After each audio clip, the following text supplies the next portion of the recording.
Memang pada saat PPKM ini, perusahaan properti ini sangat sekali terdampak dengan adanya pandemi COVID ini karena semua kinerja, semua operasi perusahaan itu dibatasi dengan adanya PPKM. Nah, namun apakah kerugian itu bisa dimanage dengan baik atau tidak, itu bergantung kepada perusahaannya. Nah, mari kita coba melirik perusahaan properti yang sangat berdampak dari adanya PPKM. Sekarang saya akan mereview Lipo Cikarang Tbk. Sebelumnya saya pernah mereview LPKR. Nah, nanti di kesimpulan apakah LPCK ini lebih baik daripada LPKR atau memang LPKR lebih baik daripada LPCK. Nah, secara mingguan transaksi jual beli saham di saham LPCK memang dalam kondisi konsolidasi. Nah, mari kita lihat secara year to date-nya. Ya, memang masih konsolidasi tapi cenderung bullish ya. Dia ada kenaikan tapi juga masih wait and see karena masih ada sejarah kenaikan sebelumnya. Nah, secara 5 tahunan memang perusahaan properti ini dalam keadaan downtrend atau turun terus ya dari tahun sebelumnya. Apalagi kita melihat bahwa good corporate governance-nya terdampak masalah atau pidana di kasus-kasus sebelumnya. Dengan market cap sebesar 2,72 triliun, saya pikir market atau pasar saham di saham LPCK ini sudah jadi ya dengan market cap yang begitu gede. Nah, mari kita lihat bagaimana profile dari saham LPCK.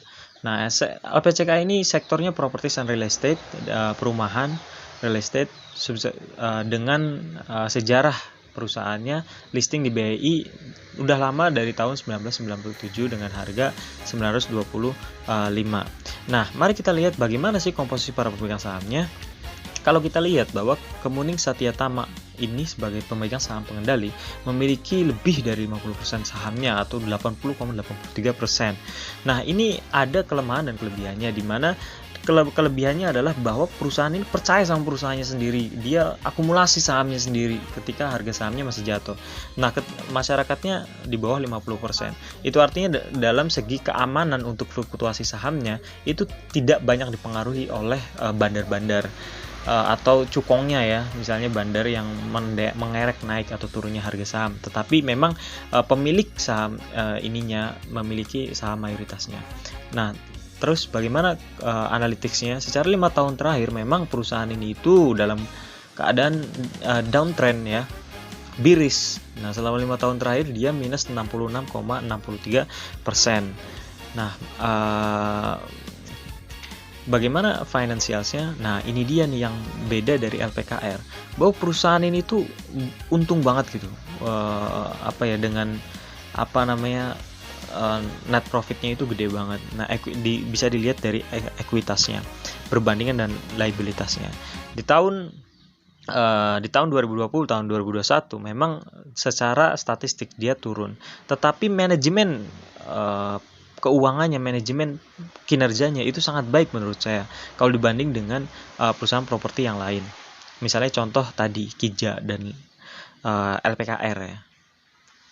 Nah, seperti yang sudah saya bilang sebelumnya bahwa LPCK ini kekurangannya tadi ada masalah ya, masalah tanah, masalah banyaklah GCG, berita-berita yang negatif tentang LPCK. Tapi itu juga masih bisa diperbaiki ke depannya seiring berjalannya waktu kalau memang GCG-nya diperbaiki. Nah, bagaimana key statistiknya? Nah, ini nih yang paling menurut saya harus dilirik adalah bahwa pada tahun 2021 LPCK ini kinerjanya sangat baik sekali. Nah, itu dilihat dari bagaimana LPCK mengambil prospektus lebih baik daripada tahun 2019 dengan net profit sebesar 344,27 miliar. Saya pikir perusahaan ini manajemen keuangannya sangat baik untuk sektor properti ya. Nah, kita lihat valuasinya juga gila, ini masuk dalam parameter saya, di mana pernya itu nggak jauh dari 5. Menurut saya valuasinya murah. Saya harus bilang bahwa valuasinya udah murah. Jadi 5,93 pernya dengan PBV-nya 0,42 kali.